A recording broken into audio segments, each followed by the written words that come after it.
ঈদের অনেক দিন পরে ঈদ ফেস্টের কথা বলতে আজকে এই ভিডিওটা দেয়া।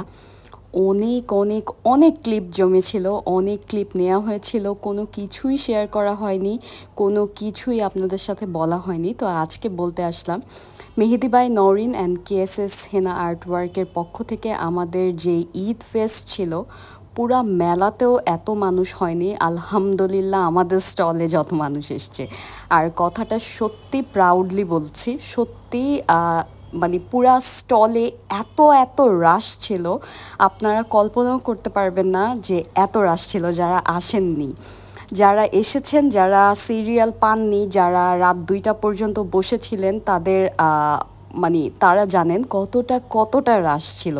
এটা ছিল ইভেন্ট ম্যানেজমেন্ট যে ইভেন্ট করেছিল, সেই সোল সিস্টারের নাজিয়া আপু। আর এটা ছিল একটা পার্ট, আপনাদের সাথে ছোট ছোট ক্লিপ শেয়ার করব আজকে। এটা একটা স্টলের আপু ছিল, সব বলছিল যে সবাই চলে আসেন। এত এত মজা হয়েছে, মাশাল্লাহ, আলহামদুলিল্লাহ। আপনাদের এত সাপোর্ট, আশেপাশে অনেক স্টলের আর্টিস্টও বলছিল আমাদের স্টলে যে এত রাশ কেন, এত রাশ কেন, এত রাশ কেন।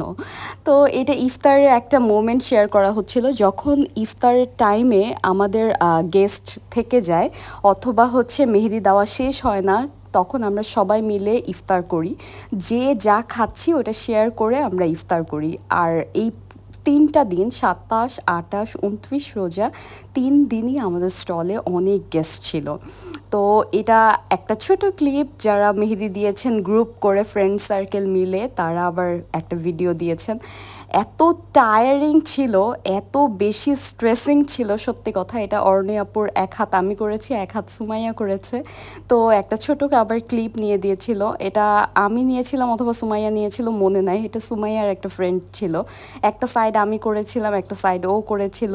আর এই যে আমি আর সুমাইয়া যারা লাঞ্চ করতে বের হয়েছিলাম, যে সাকসেসফুল ইভেন্ট আমরা পার করি, তার জন্য আমরা লাঞ্চ করতে বের হই।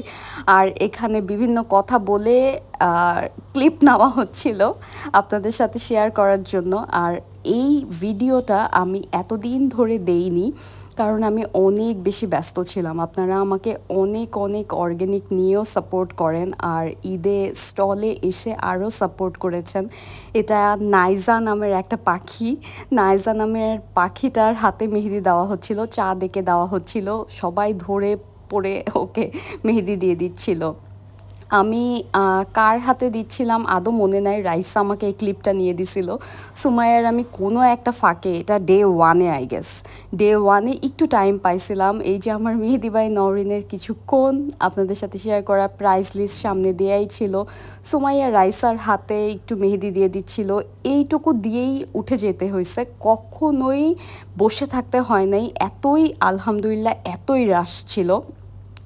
তো এই ক্লিপটা মেবি আবার অ্যাড হয়ে গেছে কোনো একটা ভাবে। এই আপুটা মাশাআল্লাহ সুন্দর, বিভিন্ন কাপড়, তারপর জুয়েলারিস, বিভিন্ন বিভিন্ন স্টল ছিল। যারা আসছেন মেহেদি নিছেন, ইভেন মেহেদি কিনতেও পেরেছেন অর্গ্যানিক। আর এটা আমাদের 1 নম্বর স্টল ছিল। পাশে অপোজিটে আমাদের আরেকটা স্টল নেওয়া হয়েছিল সেকেন্ড ডেতে। যেহেতু এত রাশ ছিল, আমরা কোনোভাবে স্পেস দিতে পারছিলাম না। 10 জন আর্টিস্ট গণহারে কাজ করে লাস্টের দিন রাত 10টা বাজেই অফ করে দেওয়া হয়েছিল। যে এত সিরিয়াল নেওয়া হয়েছিল, সেই সিরিয়ালগুলো রাত 3টা 4টাও শেষ হবে না, তাই টোকেন অফ করে দিয়েছিল। এটার জন্য সুমাইয়ার জামাই খুব আফসোস করতেছিল যে ইস আপু, আমরা কেন কাজ করতে পারতেছি না। তো যাই হোক, আলহামদুলিল্লাহ, এই স্টেজে যে আপনি একদিনে আসবেন তা না। এই পেজটা অনেক বছর আগের, অনেক বছরের এফোর্ট দেওয়া, অনেক প্র্যাকটিস করা। অল্প দিনেই এত সুন্দর কাজ আমি শিখে যাই নাই। কাজ করতে করতে সেলফ আর্টিস্ট, আমি সেলফ মেড আর্টিস্ট। ইফতারের ঠিক পরপর ইফতার করেই হচ্ছে কোনো একটা আলুর চপ কিংবা কিছু খাচ্ছিলাম, আর ওর হাতটা বাকি লেফট ওভার করে দিচ্ছিলাম। তো আমরা অ্যাজ আ ক্লায়েন্ট, কিন্তু ও সুমাইয়ার ক্লায়েন্ট ছিল। আমার সাথে মেহেদি দেওয়ার পর এত বেশি ফ্রেন্ডলি হয়ে গেছিলো, এত গল্প করছি, আলহামদুলিল্লাহ অনেক অনেক ভালো ছিল। আপনারা কিন্তু কোরবানি ঈদেও আসেন।